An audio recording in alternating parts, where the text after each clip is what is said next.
ஏன் பாப்பா செப்பல் எப்படி இருக்குது? செப்பல் கடையை வைக்கிற இத்தனை வாங்கிட்டு வந்திருக்கிறேன். இங்கே பாருங்க, செப்பல் குமிஞ்சு கிடக்குது. இந்த உனக்கு இந்த செப்பல் நீ கேட்ட இந்த ஆடு மேய்க்கிறது எனக்கு இது வேணா பேரகான் தேவை. மற்றதெல்லாம் எதுக்கு இவ்வளவு? எனக்கு ஒரே ஒரு சோடி வாங்கலான்ட்டு போனேன்னா பிஞ்சு வச்சு இதை வாங்கினேன். ஃபஸ்ட்டு இது நல்லா இருக்குதுன்ட்டு வாங்கினேன். அப்புறம் பார்த்தா இது சூப்பராக இருந்துச்சு. சரி எங்கேயாச்சும் போனால் மட்டும் போட்டுக்கலான்னு சொல்லிட்டு இது ஒன்று வாங்கிட்டு. குவாலிட்டியா சூப்பர் இருந்து என்ன பண்ணுறது? குவாலிட்டியானதுன்னு சொல்லி கொடுத்துருக்குறாரு. குவாலிட்டியாக தான் கொடுக்குறாரு. அவர் கடையில் வாங்குறது எப்போவுமே நல்லா இருக்குதுல்லோ. கம்பெனி ஐட்டம் தான் வச்சுருப்பாரு. வாங்கினேன். அப்புறம் இது அவங்க அப்பாவுக்கு வாங்கினேன். இது நான் வேலைக்கு போனால் யூஸ் பண்ணுறதுக்கு, இது எங்கேயாவது வெளியில் ஃபங்க்ஷனுக்கு போனால் போடுறதுக்கு. எப்போவுமே 100 ரூபா செப்பல் தான் வாங்குற அப்படி இவங்கப்பா. அதனால் இந்த டைம் இது வாங்கினேன். அது வந்துட்டு இது ஆராதனா குட்டிக்கு, இது சுகா ஸ்கூல்ட்டிக்கு 550 ரூபாய்க்கு ஒரு செப்பல் வாங்கிட்டு வந்து ஒரே நாள் தொட்டு போயிட்டு ஷிப்பிங் பண்ணுற அன்னைக்கு விட்டு போட்டு வந்துட்டு சொல்லவே இல்லை நம்மக்கிட்ட. பார்த்து வாங்கி கொடு. இந்த மாதிரி பராமரிக்காதவங்களுக்கெல்லாம் பார்த்து வாங்கி கொடு. வீடு ஷிஃப்டிங் போகிறதுக்கு இல்லாமல் இதுதான் வேலைக்கு போனால் தொடருக்கு 150 ரூபா. அது ஏதாவது விசேஷத்துக்கு போனால் தொடருக்கு. இங்கே பாருங்க, செப்பலை ஃபுல்லாக கடையே அடுக்கி வச்சுருக்குது. இங்கே ஒரு ஷூ இருக்குது எனக்கு. ஆனால் நார்மல் செப்பல் இல்லை, எல்லாம் அருந்து போச்சுன்னு சொல்லிட்டு வாங்கினேன். எவ்வளோ வயசு வரும் விட்டுட்டு ஒரு துளி விட்டுட்டு 7-8 சோடி கிடக்குது. அதெல்லாம் தூர கொண்டு போய் வீசு. ஊர் பூரா செப்பலாவே. இது 130 150 சொன்னார். இது 150 சுகாசுக்கு.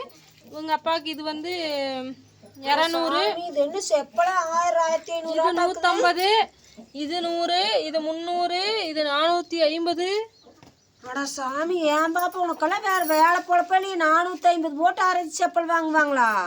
இப்போல்லாம் அப்படிதான் ரேட்டு. அங்கே வர அதில் ஒர்க் பாரு எப்படின்னு. இங்கே வாரு, இந்த ஒர்க்குக்கு இது போகாது அவ்வளோ சீக்கிரம். நல்லா இருக்குது. இது எதுக்கு நாம அழகு போட்டுக்கே போகுது செருப்பு? என்ன பொழப்பில்லாத வாங்கியிருக்கிற? அது பிடிச்சிருக்குது, நல்லா இருக்குதுன்ட்டு வாங்கிட்டேன். ஆனா நீ ஒரு வருஷத்துக்கு அந்த பக்கமா 1000 ரூபாய் 2000 ரூபாய்க்கு மனசார நான் 150 ரூபாய்க்கு மேல செப்பல்னா வேண்டான்ட்டு ஓடியாந்துருவேன். என்ன இவ்வளவு வாங்கியிருக்கிறீங்க? 150 ரூபாய்க்கு இது உன்னோட இதெல்லாம் கொஞ்சம் ரேட் அதிகமாக போச்சுல்ல ஃபர்ஸ்ட்லேருந்து. நீ எந்த காலத்தில் இருக்கிற இன்னுமே. ஆனால் இதெல்லாமே யூஸ்ஃபுல்லாக தான் எடுத்தேன். யாருக்குமே ரஃப் யூஸுக்கு செப்பல் இல்லை, அதனால் எடுத்தேன். அப்புறம் வெளியில் போனால் போகிறதுக்கு நீட்டாக இருக்குதுன்னு எடுத்தேன். அப்புறம் ஆறாவதுனாக்கு சுத்தமாக செப்பலே இல்லை. ஸ்கூலுக்கு தொட்டுட்டு போகிறது ஒன்று தான் இருக்குது. அப்புறம் உனக்கு அர்ஜென்ட்டாக தேவைன்னு சொல்லிட்டு முள்ளு குத்திருன்ட்டு அது வாங்கினோம். நீ இது ரப்பா ஒருக்கா தொட்டுட்டு எங்கே போகிற அத்தனை விஷயம்? ரப்பா ஒருக்கா தொட்டு ரப்பா ஒருக்கா தொட்டுட்டு இது ரப்ப யூஸு, இது போனா ஃபங்க்ஷனுக்கு யூஸு. இது என்னதான் தலை சுத்துது அப்பா. இத்தனை காசெல்லாம் உருப்படியே பண்ணாது இருக்கிறீங்க. ஐயோ கடவுளே, ஒரு வருஷத்துக்கு நீ செப்பல் கடை பக்கமே போன வருஷம் இப்படி பண்ணலாம்ங்கிற எண்ணம் இருக்கிறீங்க. இப்படி பண்ணவே மாட்டீங்க. ஃப்ரெண்ட்ஸ், இதெல்லாம் அநியாயமான்னு நீங்களே சொல்லுங்கள். சரி, இது ஒரு வருஷத்துக்கு மேலே யூஸ் பண்ணுவேன். எப்போ போனாலும் 2 வாங்குறீங்க. ஒவ்வொரு சோடியோட நிறுத்தினீங்கன்னா ஒரு மாதிரியா இருக்கு. 2 3 வாங்கினீங்கன்னா எப்படி? நாங்கள் ஓன டிசைனெல்லாம் நல்லா செப்பல்லாம் நிறைய திருவிழா காலத்துலலாம் புதுசு செப்பல் காணாமல் போயிடுது கொண்டு விட்டாவே. கல்யாண வீட்லயும் அப்படித்தான் சீருக்கு வெள்ளிங்கிரி மச்சனம் போல சீருக்கு 19 செப்பல் கொண்டு போய் விட்டுட்டு உள்ள வீட்டுக்குள்ள போயிட்டு வரக்குள்ள செப்பலை காண என்ற செப்பலை எடுத்துட்டு ஒரு அருந்து ஒட்ட வச்ச செப்பலை விட்டுட்டு போயிட்டாங்க. அதே மாதிரி இருக்கிறது. நான் வேற ஒருத்தர் செப்பல் போடக்கூடாது. அது பழசு பிஞ்ச செப்பல். புதுசாவே இருந்தாலும் ஒருத்தர் செப்பல் போடக்கூடாது. அப்ப நான் தினம் என்ற செருப்பு காண பிஞ்ச செருப்பு தான் ஒன்று கிடக்குதுன்னு காட்டி அப்புறம் எங்க அக்காவே சேகர் வாசித்தி அப்படின்னு அப்பவே கூட்டிட்டு போய் அதே மாதிரி செப்பல் 200 ரூபா போனாலும் போச்சா 300 ரூபா போனாலும் போச்சா வாங்கிக்கிங்க சித்தி. நான் வேண்டாண்டா சாமி, நீ வாங்கி கொடுக்குறதே பெருசுன்னு நான் ஒரு 100 ரூபா செப்பல் மட்டும் வாங்கிட்டு போதும்டான்ட்டு வந்துட்டேன்.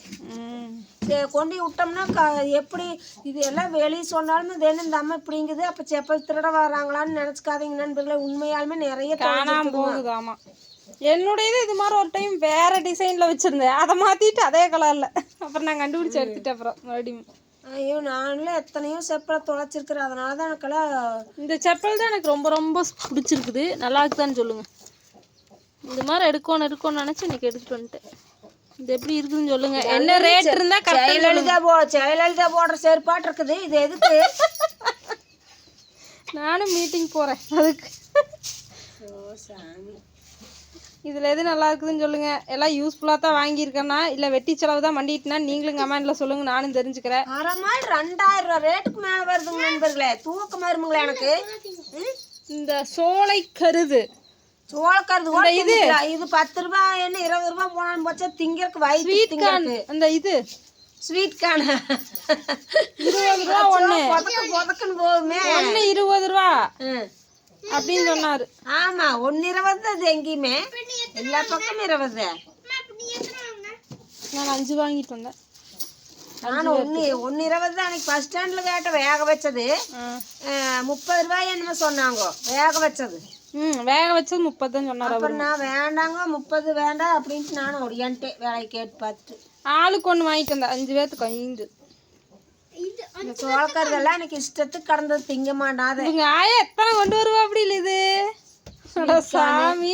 தட்டோடிக்கு போயிட்டுங்க அந்த மாடு ஆட்டுக்கெல்லாம் தட்டு வெட்டுறாங்கல்ல அதுல இருந்துச்சுன்னா வீட்டுக்கு ஏதாவது குழந்தைகளுக்கு கொடுத்துடுவாங்க. அவங்களே கொடுத்துட்டுருவாங்க காட்டுக்காரங்களே. ஆமா சின்ன சின்ன கருது அவ்வளவு ஆனா சலிக்காம சலிக்காம கடந்ததுங்க. மிச்சமாயி திங்க மாட்டாது எல்லாம் வேஸ்டா வறண்டு அது. அப்புறம் முலாம்பழம் அப்படித்தான். முலாம்பழம் சகுட்டுக்கு ஜூஸ் வரவங்களுக்கெல்லாம் கொடுப்போம். நாம வர்றவங்களுக்கெல்லாம் 2 முலாம்பழம் கொடுத்தங்க நண்பர்கள். முலாம்பழம் பைக்கு போனாங்கன்னா வெறும் முலாம்பழம் கொண்டு வருவாங்க. இருக்காது வீடு ஃபுல்லா முலாம்பழம் மணக்குங்க. அப்படி ஒரு அழகா இருக்கு மணக்கு. அப்புறம் தர்பூசணி அப்படித்தான். தர்பூசணி பொறுக்கி போனாங்கன்னா தர்பூசணி கொண்டு வருவாங்க. அது அப்படித்தான் மாத்தி தொடக்கூடாது. ஒரு தடவை இவ்வளவு பேர் தர்பூசணி 5-6 தர்பூசணி இவங்க தாத்தா சாக்குல கொண்டு வந்துட்டு அப்படி. அது நாங்க அத்தனை எழுதிங்க வாரை போறதுக்கெல்லாம் ஒவ்வொரு தர்பூசணி நொங்க. அப்புறம் அங்கே அந்தியூரில் குடி இருக்கும்போது தர்பூசணி லைன் வீட்டுக்கு ஃபுல்லாக தர்பூசணி. அப்புறம் இந்த முலாம்பழம் ஜூஸ் போட்டு கொடுக்கறது எல்லாரும். ஏன்னா ஒருத்தர் அது வேஸ்ட்டாக தானே போகுது. எல்லாத்துக்குமே கொடுப்போம், எல்லாரும் சாப்பிடுவாங்க. அவ்வளோ கிடந்துச்சு. இப்போ வந்து அதுக்கு அதான் இருக்கும்போது அருமை தெரியாதும்பாங்களா. ஆனால் நாங்கள் வேஸ்ட்டெல்லாம் பண்ண மாட்டோம், சாப்பிடுவோம் உருப்படியா. எங்கள் அப்பா வந்து நாங்கள் அந்த ஒரு 3 மாதம் லைன் வீட்டில் வாய்க்கால் ரோட்டில் இருந்தோம். இளவரசம் பிறக்கிறதுக்கு முன்னாடி 1 மாதத்துக்கு முன்னாடி இப்படி கூடையோடையே ஆரஞ்சு எல்லாம் வாங்கிட்டு வருவா. அப்படியா நான் என்ன பண்ணுவேன் எல்லாருக்கும் எங்க சாப்பிட்டு போயிட்டு இல்லை சும்மாவா சும்மா பழக்கடையில் வாங்கிட்டு வருவா. அப்படி எனக்கு ஜூஸ் போடுறதுக்கு. அப்புறம் நான் எல்லாத்துக்கும் ஒரு ஆரஞ்சு, ஒரு சாத்துக்குடி, ஒரு ஆப்பிள் வச்சு அந்த லைன் வீட்டில் அத்தனை பேருக்கு கொடுத்து போட்டு அப்புறம் மீதித்தான் நான் போட்டு குடிக்கிறது. அது மாதிரி நாங்கள் இருந்தாலும் வேஸ்ட்டு தான் ஆகுது. அதனால மற்றவங்களுக்கும் கொடுப்போம். கொடுக்காமலாம் சாப்பிட மாட்டோம். நீங்கள் கேட்பீங்கல்ல அதனால சொல்லுங்க. அப்படியே வைக்கிப்பில்லோட இப்படி கூடை இருக்கு. வைக்கிப்பில்லோட இப்படி கூடை இருக்கு. அந்த மூங்கு சிம்பு கூடையாட்ட அது வைக்கிப்பில்லோட ஒவ்வொரு கூடையே வாங்கிட்டு வந்துடுவா. அப்படி பழக்கூடோன்னு கிட்டேயே தான் யுவராஜ் பர்னிச்சர் மாட்டு இருந்தது. யுவராஜ் பர்னிச்சர் மாட்டு இருந்தல்ல பழக்கூடோன்னு இருந்தல்ல. அதனால வாங்கிட்டு வருவா அப்படி பழக்கடையிலிருந்து. ஓகேங்க ஃப்ரெண்ட்ஸ். சாத்துக்குடி ஆப்பிள் எல்லாம் வாங்கிட்டு வரு உங்க தாத்தா.